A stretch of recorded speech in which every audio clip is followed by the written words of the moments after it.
네, 반갑습니다. 금강일단 박시형 교도입니다. 제가 오늘 맡은 경강 제목은 짧게 염화시중의 미소입니다. 오늘 새벽에 이렇게 생각해 보니까 5월이 꽃의 달이고 또 꽃의 계절인데 이렇게 꽃에 대한 경강을 맡게 된 것이 어떻게 보면 참 귀한 인연이 아닌가 생각하고요. 또 사은님께 이런 기회를 주신 것에 대해서 감사합니다. 제가 이렇게 앉아 있으니까 앞에 꽃이 보였어요. 그래서 잠시 시작하기 전에 사실은 꽃을 하나 따오려고 그러다가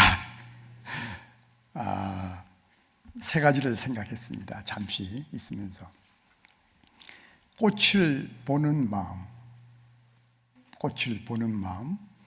다음에 꽃이 어떻게 피나 또 어떻게 시드나 이렇게 생각하는 마음, 두 번째.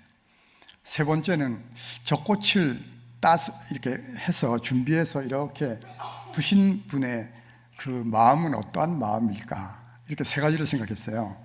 첫 번째가 아마도 마음 공부, 정신 수양에 관한 것이 아닌가. 다음에 꽃이 어떻게 피지? 달에도 꽃이 피나? 태양에도 꽃이 있나? 이렇게 생각하는 마음은 사리 연구 같은 거죠. 어떤 원리에 의해서 꽃이 있나? 이걸 깊이 아는 그런 거죠. 세 번째는 저 꽃을 오늘 법회를 위해서 수고를 해서 실제로 꽂고 또 끝나고 나면 잘 거두는 그분의 마음, 행동, 일종의 취사 선택 같은 것이지요. 그래서 그 세 가지 생각을 하면서 여기 이제 섰습니다. 벌써 한 3분이 지났습니다. 그래서 시간 있으니까 그냥 제가 준비한 것을 간단하게 읽고 또 만약에 시간이 조금이라도 남고 관심이 있으시면 새벽에 준비한 PPT가 있는데 제가 시간이 되면 손을 올리면 이렇게 올려주시기 바랍니다. 너무 시간이 또 하면 다음 기회에 미루도록 그렇게 하겠습니다. 간단하게 읽어보도록 하겠습니다. 세 가지로 생각을 했는데요. 꽃을 착 드니까 모든 사람들이, 제자들이 영선회상에서 한 2000년 좀 전이지요. 다 어리둥절했는데 한 사람, 한 제자만이 그걸 보고 웃었다고 합니다. 그 뜻이 뭘지? 그리고 석가세존이 그 웃는 사람을 보고는 당신이 나의 제자야, 이렇게 이야기한 걸 정법 안장이라고 한다고 합니다. 사람들이 왜 못 웃냐 하면, 우는 분이 안 계시네. 왜 안 웃냐 하면 마음을 뺏기기 때문에 그렇죠. 꽃을 보고는 마음을 뺏기죠. 심지에 이렇게 있게 되면 그것이 구름이 되든 꽃이 되든 내가 웃게 되지요. 그래서 많은 사람들이 어리둥절하는 것은 꽃이 나의 마음을 뺏기 때문이다. 꽃에 내 마음이 꽂히기 때문에 마음의 빛이 밖을 향하고 있기 때문이다. 이렇게 얘기할 수도 있죠. 대부분이 저를 보고 있네. 자기 마음이 자기 심주에 머물러 있어야지요. 어떤 의미에서는 마음의 빛이 안으로 향하기만 하면은 청정해지고 얽매임이 없는 법신을 만나게 된다. 그래서 저절로 항상 미소가 떠오른다. 이런 거죠. 염화시중의 미소의 뜻이. 반가사유상의 미소 그리고 관세음보살의 미소는 이러한 마음 바탕에 머무르는 미소가 나타납니다. 현현합니다. 관세음보살은 꽃 대신에 파도 소리에서 마음 바탕에 머무르는 법을 체득했습니다. 대부분은 보는 거에 이렇게 이제 화두를 삼아서 마음 심지를 보는 경우가 많은데, 이제 관세음보살의 경우는 소리. 그래서 우리 원불교 교전에 어디죠? 성립청수성이라고 하는 유명한 화두가 있는데 같은 이야기죠. 그 소리에서 내가 마음을 뺏기지 않고 그 소리를 듣고 있는 나를 머물고 있거나 보고 있을 수 있으면 저절로 미소가 나오죠. 그렇죠? 네. 아마 요즘 사람들은 세종께서 꽃을 들면은 어떻게 하겠어요? 제 생각에는 아마 핸드폰을 착 들고 저 꽃을 아마 검색할 것 같아. 그렇죠? 나쁘지 않죠. 두 번째가 물질 개벽의 관점. 그래서 꽃을 보고는 내가 핸드폰으로 사진을 찍고 그 꽃의 학명이 뭔지 뭐 이렇게 하는 마음을 보통은 사리 연구의 마음이라고 할 수 있고 나쁘지 않죠. 꽃을 보고 두 번째, 꽃을 잊게 하는 인연을 알게 되면, 정말 깊이 알게 되면 미소를 짓게 됩니다. 국화꽃을 피우기 위해서 천둥까지도 연계시키는 시인의 마음과 같습니다. 꽃이라는 생명이 피는 현상은 정말 개벽이라고 하는 말을 써야 할 정도로 신비 그 자체입니다. 오늘 보니까 앞에 우리 교당에 새로 이렇게 나오시는 도반님이 계신데 물리 선생님이에요. 지금 웃으시고 계십니다. 네, 우리 앞으로 그런 여러 가지 사리 연구나 이런 개벽의 뜻에 대해서 물리적인, 과학적인 공부도 많이 해야 될 것 같습니다. 그 신비, 지구에서만 일어나요. 그 많은 별이 하늘에 떠 있지만 그 중에 오직 한 곳, 지구에서만 꽃이 핍니다. 햇빛, 공기 그리고 분자의 메타볼리즘에 이르기까지 신비하기 짝이 없습니다. 우주가 마치 지구의 생명을 위해서 있는 듯한 그런 존재한다고까지 할 정도로 신비 그 자체입니다. 신비를 알면 감동하게 되고 미소가 떠오릅니다. 상대성 원리에 얽혀있는 우주의 무한한 별을 보고 미소를 띄우는 아인슈타인의 마음입니다. 메타볼리즘은 탄수에 물을 붙이는 작용이고요. 더 정확하게 이야기하면 수소를 붙이는 작용이고, 그 탄수 화물에서 탄산가스를 내보내고 에너지를 사용하는 식물과 동물의 순환 과정, 우리 원불교 같으면 돌고 도는 원의 작용을 제 이야기를 들으시고 미소를 짓는 분은 아는 분이지요. 정말 신비하게 짝이 없고요. 그래서 우리는 천지운을 보고 듣고 이러한 정말 상상할 수 없는 개벽을 느끼면 미소를 짓게 되지요. 마지막 원불교의 관점입니다.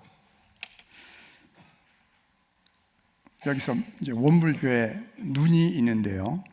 꽃을 보고 미소를 짓는 것에서 머무르지 아니하고 다시 사리 연구를 하고 그것을 실생활에 응용, 다시 정신수양으로 돌아오는 것을 지극하게 하는, 그래서 사리 연구 작업 취사를 하다 보면 우리가 실제로 아침에 참선을 척 하고 이제 실제 생활에 나가면은 실제 생활에서 이렇게 응용하고 뭐 이렇게 하는 것이 사실 마음을 어지럽게 하지요.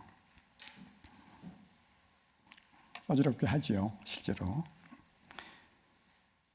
그래서 조용한 마음, 나의 심지에 머무르는 이 어떤 그런 마음이 오히려 사리 연구나 작업 취사하는 것이 방해를 주죠. 근데 바로 여기에 원불교의 눈이 있다고 생각합니다.